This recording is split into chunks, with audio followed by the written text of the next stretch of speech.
Les gens innovent avec leurs recettes en ligne, ce qui fait le buzz sur Internet. Alors aujourd'hui, on teste à nouveau les recettes TikTok les plus vues pour voir si plus de vues signifie vraiment plus de gourmandise. On commence donc avec 17 millions de vues, les gens étaient époustouflés. Parce qu'imaginez utiliser cette presse à tortilla pour faire une truffe chocolat banane date. Oui, elle utilise sa presse à tortilla pour aplatir une date. D'accord, je suppose. Pour éviter que tout ne colle, elle tapisse ça de papier sulfurisé et avec une astuce encore plus géniale pour éviter que tout ne colle, elle frotte un peu d'huile dessus. D'accord, maintenant mettons notre date. J'utilise simplement ces dates Medjool parce qu'elles ont le goût de bonbons naturels. Elle la pose à plat et puis je suppose que je dois la recouvrir d'un peu plus de papier sulfurisé. Et voyons si on peut l'aplatir comme une crêpe. Oh! Ça a marché, a dit quelqu'un d'autre. Ma presse à tortillas a maintenant plus d'usage. Que peut-on encore aplatir avec une presse à tortillas? D'accord, maintenant elle ajoute une seule tranche de banane à l'intérieur, puis elle ajoute une belle petite cuillerée de beurre de cacahuète juste au-dessus. Maintenant, en utilisant une technique très scientifique, elle gratte simplement la date directement au centre. Et voilà, c'est fait. Mon beurre de cacahuète est peut-être un peu trop liquide. On le roule ensuite en une jolie boule en le pressant un peu. C'était très facile. Je pense que ce sera très bon, comme des chocolats de Dubaï. J'en ai donc fait plus et maintenant on va les tremper dans du chocolat noir. Assurez-vous de bien tout recouvrir, puis enlever l'excédent. Et puis elle le dépose sur une assiette avec un peu plus de papier sulfurisé, puis elle les termine avec une pincée de pistache concassée. C'est comme une petite brioche, juste là. Je vais finir le reste. Certains commentaires doutaient que ces douceurs restent bonnes après congélation. La créatrice explique qu'elle n'est pas certaine, mais qu'elle met les chocolats au congélateur juste pour les faire prendre, sans les laisser assez longtemps pour qu'ils congèlent. Mettons-les donc à prendre. Nos truffes à la banane, aux dattes et au chocolat sont prêtes, et elles ont l'air délicieuses. Voyons pourquoi tout le monde en parle autant. Franchement, ça a le goût d'une barre Snickers et c'était très facile à faire et utiliser. Cette presse à tortilla était géniale et je comprends pourquoi tout le monde a été bluffé. C'était malin et délicieux. 9 sur 10. Continuez à regarder, car même si celle-ci était bonne, certaines très populaires m'ont vraiment déconcertée.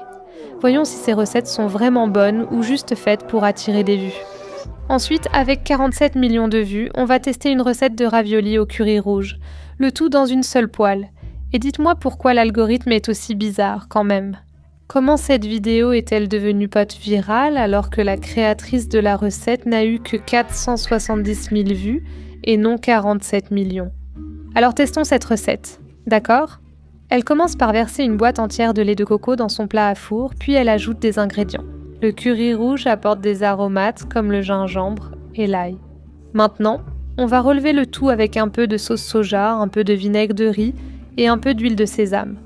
On mélange rapidement. Et cette sauce sent déjà très bon. Mais ce n'est pas fini, car maintenant elle ajoute du bok choy en couche. Ensuite, on recouvre tout le lit de légumes verts avec nos raviolis, des raviolis surgelés. On dirait qu'elle les immerge complètement pour qu'ils puissent cuire. Je vais juste les caler un peu là-dedans.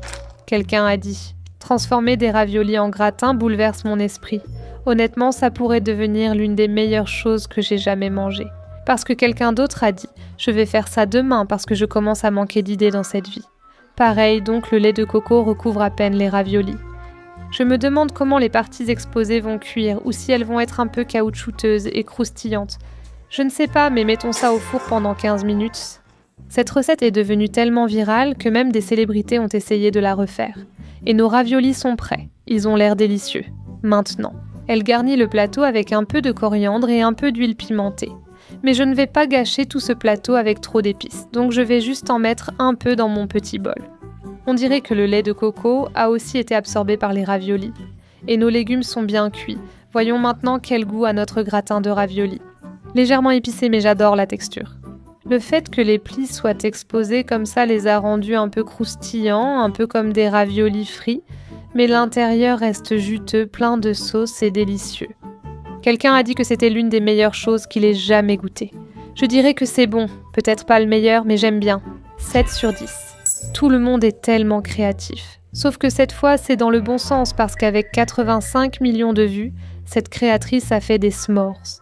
Au lieu de le griller, elle l'a couvert de cookies aux pépites de chocolat, et ça semble délicieux. Je me demande pourquoi je n'ai jamais essayé ça avant, mais on va commencer par préparer nos célèbres cookies aux pépites de chocolat. Commencez toujours avec du beurre noisette, puis on ajoute du sucre brun et du sucre blanc. Je mélange vite, puis ajoute un œuf et continue jusqu'à obtenir une texture de lave. D'accord, maintenant on ajoute du sel, du bicarbonate de soude et de l'extrait de vanille. On mélange encore, puis on ajoute notre farine et les pépites de chocolat.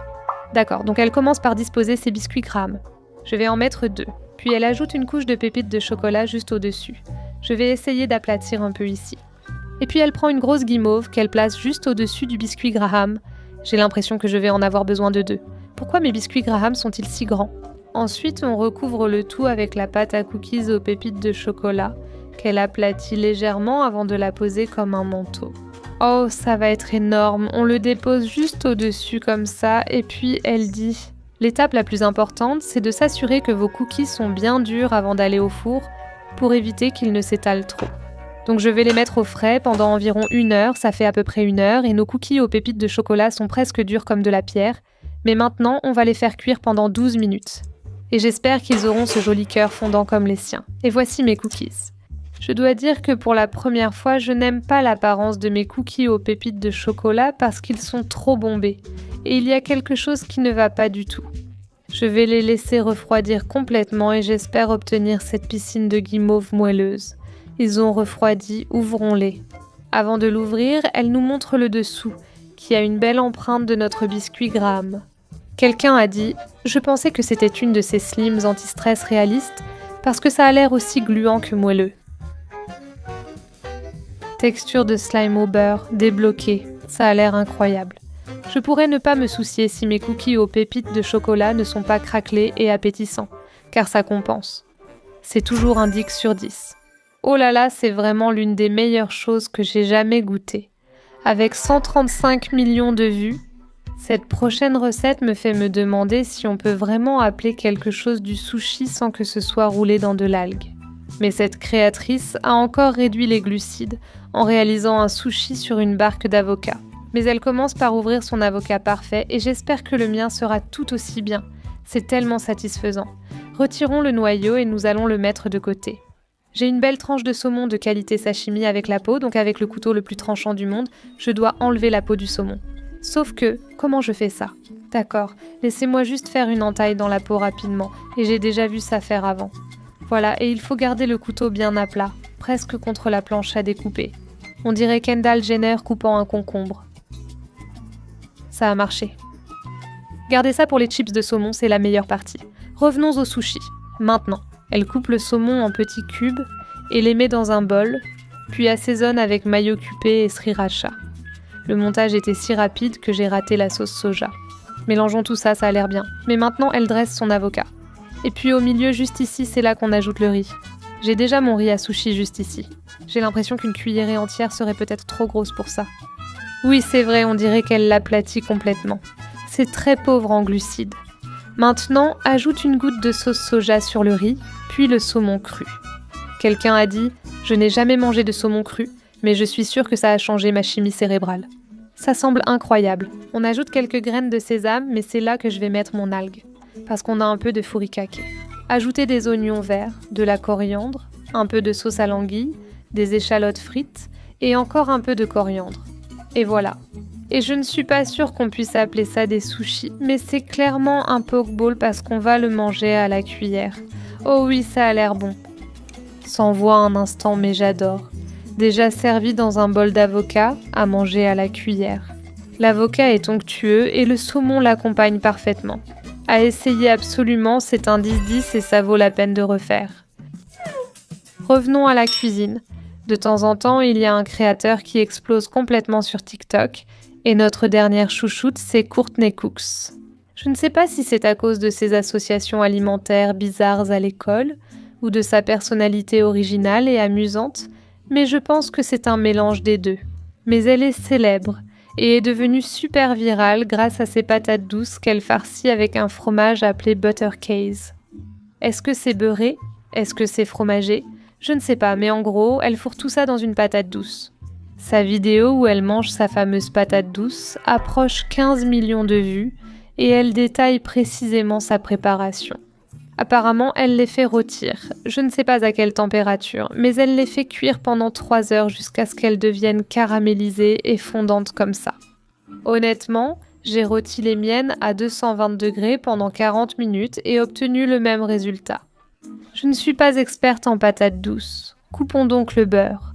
Ce fromage du Wisconsin ressemble peut-être au cheddar. Je veux goûter une tranche pour voir si la texture rappelle le cheddar, mais ça ressemble plutôt à de l'American.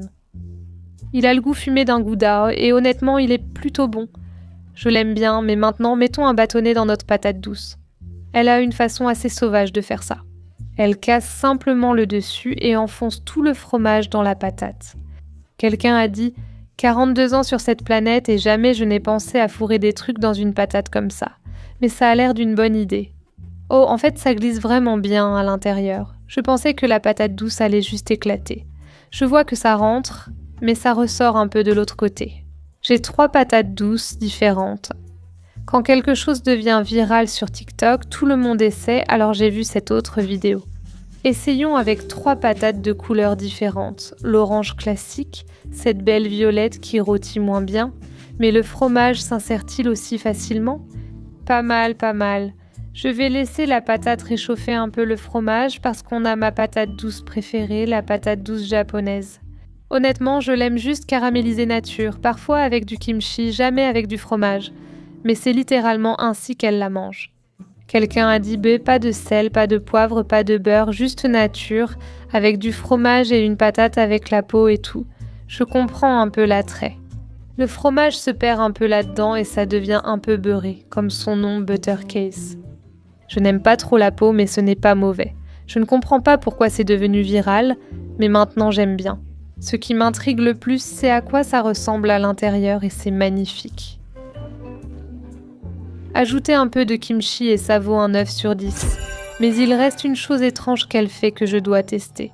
Quand elle ne mange pas ses patates douces, elle semble toujours manger une coupe d'oignon avec des raviolis dedans. Et même ces vidéos de coupe d'oignon atteignent au moins des dizaines de millions de vues. Il faut essayer. J'utilise un oignon doux, je pourrais le regretter. Voici ma coupe d'oignon, voici mon ravioli. Elle le rend toujours épicé. Ça devrait suffire pour moi. Mon mari a demandé « Tu regardes encore cette femme manger des choses bizarres ?» C'est addictif, mais allons-y. Je n'ai jamais mangé un oignon comme ça avant. Je n'aime même pas tant que ça les oignons crus. Mais quand il est accompagné d'un ravioli chaud comme ça, avec une pointe d'épices, on ne le sent presque pas. Est-ce juste un support pour tenir sa nourriture ? Je ne sais pas, mais tu te doutes bien que mon haleine n'est sûrement pas très fraîche en ce moment. Sa combinaison bizarre de coupe à l'oignon obtient 7 sur 10 avec 164 millions de vues. C'est peut-être parce que cette recette a l'air crue et pas assez cuite en même temps, ou alors c'est juste parce qu'elle est faite par l'une de mes chefs préférées. Mais dans tous les cas, cette recette a été refaite par environ 8000 personnes sur TikTok pendant les fêtes. Alors on va valider cette recette et préparer le brownie pudding d'Ina Garten. Donc cette créatrice ne nous a pas vraiment montré comment le faire, mais j'ai trouvé une autre créatrice avec tout autant de vues. Commencez par tamiser sa farine et sa poudre de cacao ensemble dans un bol. Il faut retirer les grumeaux. Regardez. Elle prend un batteur, ajoute œufs et sucre et fouette. Je ne ferai que la moitié car ça semble trop bon.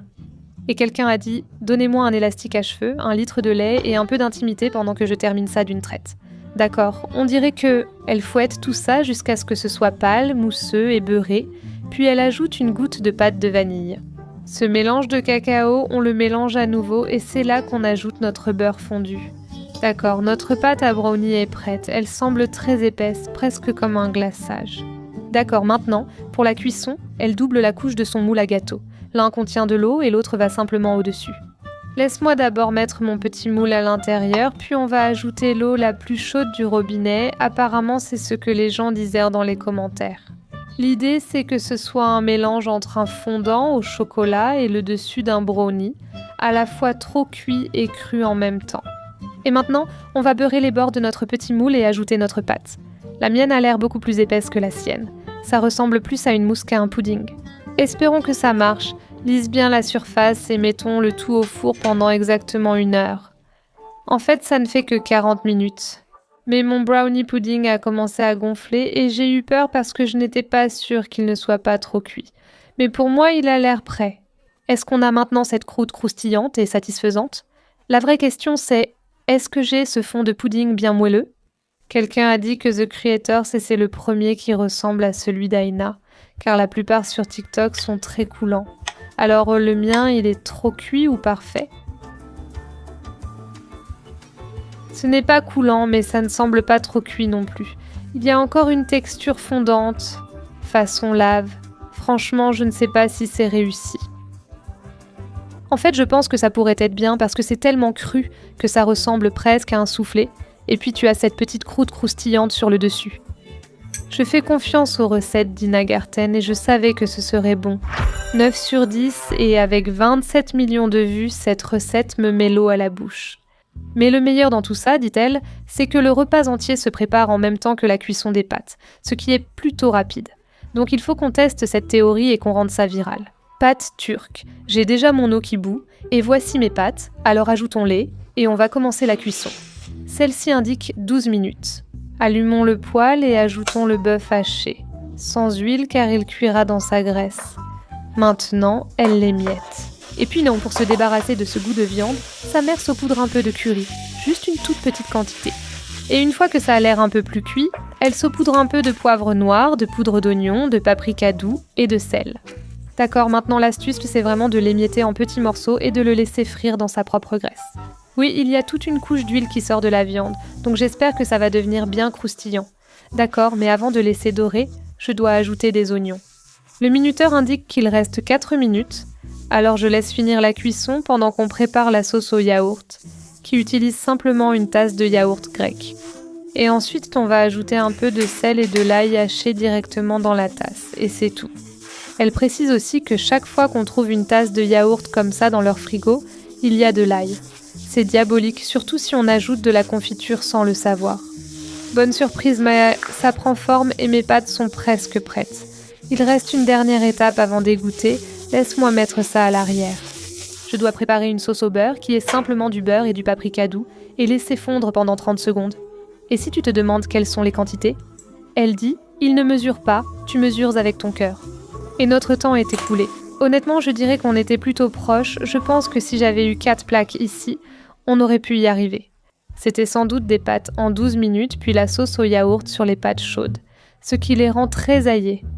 Ensuite, la viande. La mienne semble moins croustillante que la sienne, peut-être par manque de matière grasse, mais ça me va, au moins elle était bien cuite. Franchement, la mienne paraît un peu sèche, heureusement qu'il y a la sauce au beurre. Elle ajoute ensuite des tomates fraîches et du persil. Ça semble délicieux. Et la façon dont elle décrit ce plat, c'est que ça doit avoir le goût d'une pâte façon kebab. On va goûter. Je veux prendre un peu de sauce au yaourt avec, là c'est une vraie bouchée. Je n'ai clairement pas mis assez de sel dans la viande, donc je vais devoir en rajouter un peu. C'est vraiment délicieux, et la sauce au yaourt rend les pâtes très crémeuses. Cette pâte turque virale mérite 8 sur 10. Mais est-ce aussi bon que notre recette la plus vue, qui est aussi des pâtes? Et maintenant, place à la recette la plus vue avec 337 millions de vues. Pour cette vidéo, en tout cas, cette créatrice dit qu'elle n'a jamais acheté de sauce pour pâtes en bocal, parce que sa mère fait la meilleure sauce Alfredo. Honnêtement, la sienne a l'air crémeuse et délicieuse. Mais les gens dans les commentaires avaient d'autres choses à dire à ce sujet. Mais commençons par faire bouillir nos pâtes. Nos pâtes sont prêtes. Mettez-les de côté. La plupart des gens dans les commentaires étaient agacés par sa façon de dire pâte. On doit dire pasta ou pasta? Est-ce important? Maintenant, on va passer à la sauce. Commençons avec notre beurre, je vais le faire fondre puis on va ajouter de l'ail. Ensuite, elle ajoute une cuillère à soupe d'origan et de basilic. Les gens se demandent la signification dans les commentaires, je pense que c'est une cuillère à café. Ensuite, elle ajoute un peu de farine pour épaissir la sauce et c'est là que ça devient intéressant. Parce que pour finir sa sauce, elle ajoute du lait. Mais quelqu'un a dit « J'ai fait ça avec 2 tasses de lait et c'était beaucoup trop. Ce n'est plus une sauce, c'est une soupe. » Quelqu'un d'autre a répondu « Tu as dû te tromper parce que pour moi, c'était parfait. » Une autre personne a dit « Non, j'ai essayé, c'était parfait. Je vais donc utiliser 2 tasses pour voir si c'est une soupe ou une sauce. » Je ne vais pas mentir, ça a l'air un peu plus liquide. Mais la farine devrait l'épaissir un peu. Bon, la sauce commence à épaissir un peu, mais pour moi, elle reste encore un peu trop liquide. On va lui laisser encore 1 minute et j'espère qu'elle épaissira assez pour qu'on puisse ajouter notre parmesan, notre fromage et la mozzarella. Je ne suis pas une experte en préparation de sauce, mais ce que je sais sur la préparation d'une sauce comme celle-ci, c'est que elle doit napper le dos d'une cuillère et vous devriez pouvoir tracer une ligne dessus sans que ça coule. Là, ça ne coule pas vraiment, mais ça n'a pas l'air assez épais, donc je suis un peu nerveuse à ce sujet, j'ai envie que ça marche. C'est encore liquide. J'ajoute le parmesan, la mozzarella, ça devrait aider. Sauf si ça caille, et là, je ne sais pas. Ajoutons nos nouilles. Oh non, la mozzarella est en train de cailler complètement. Ça me rend triste, mais on va quand même essayer pour voir si le goût est bon. La sauce au fromage n'a jamais épaissi suffisamment pour retenir la mozzarella et le parmesan, donc ça a l'air caillé. Ça ressemble à des pâtes au fromage cottage, mais c'est bon si on arrive à passer outre la texture caillée du fromage. Honnêtement, je ne pense vraiment pas ça. Elle a utilisé 2 tasses, mais après avoir versé, c'était plutôt 1 tasse. Ça aurait suffi. Parfois, la recette la plus populaire n'est pas la meilleure. Mais je vais donner un 4 sur 10 à celle-ci. Mais au moins, on a trouvé quelques 10 sur 10 dans cette vidéo quand même. Si tu as aimé cette vidéo, va voir où je teste d'autres recettes TikTok les plus vues. Salut!